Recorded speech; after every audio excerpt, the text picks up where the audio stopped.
అంటే ఇంత కానిస్టేబుల్తో సోమోటో మీరు ఎఫ్ఐఆర్లు చేయగలిగినప్పుడు మరి వీళ్ళ మీద కూడా Telangana Congress social media handles మీద కూడా చేయాలి కదా. ఆ గౌతమ్ పోతగోన్ అంటే ఆయన ఏం పాపం చేసిండు? డైరెక్ట్గా ఆయన మీద ఒక అమ్మాయి అత్యాచారం అని చెప్పేసి అంటా ఉన్నారు. ఆయన పోయి కంప్లైంట్ ఇస్తే నా మీద ఇంత ఘోరంగా అపవాదులు వేస్తున్నారు, కంప్లైంట్ ఇస్తే మరి తీసుకుంటలేదు. Where is a fairness? ఎక్కడుంది right to equality? Article section 173 BNSS ఏం చెప్తున్నది? Every citizen has a right to have FIR registered. Lalitha Kumari versus state of UP 2014లో గొప్ప జడ్జిమెంట్ వచ్చింది.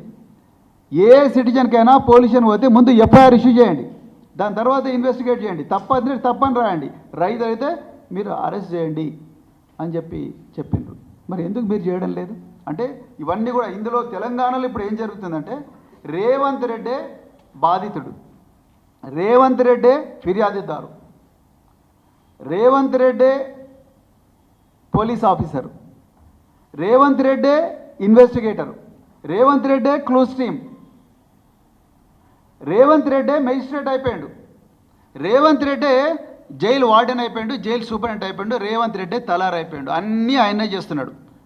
తెలంగాణలో 3.5 కోట్ల మంది ప్రజలకు ఏమీ అందరూ సంతోషంగా ఉన్నారంట. ఒక రేవంత్ రెడ్డి మాత్రమే బాధితుడుగా, నేను బాధితుడుగా ఉన్నా, నేను ముఖ్యమంత్రిని, నేను హోంమంత్రిని, నన్ను అనవసరంగా జైల్లో పెట్టిండ్రు, నన్ను అనవసరంగా 16 రోజులు చీకటి నరక కూపంలో పెట్టిండ్రు అని అబద్ధాలు.